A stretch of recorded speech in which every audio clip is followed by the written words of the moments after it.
शरद पवार यांच्याशी फोन लाईनवरून बातचीत केलेली होती। नेमकी त्यांनी काय आठवणी जागवल्या होत्या मनमोहन सिंग यांच्या, आपण ऐकूया।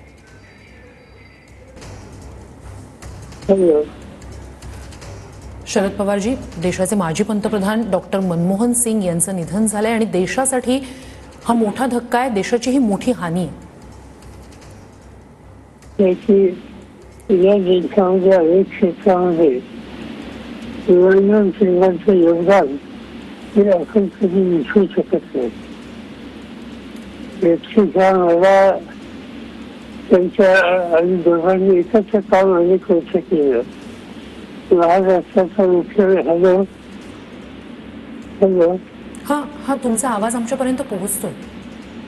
महाराष्ट्राचा मुख्यमंत्री असताना ते रिझर्व्ह बँकेचे गव्हर्नर होते। त्या कालखंडामध्ये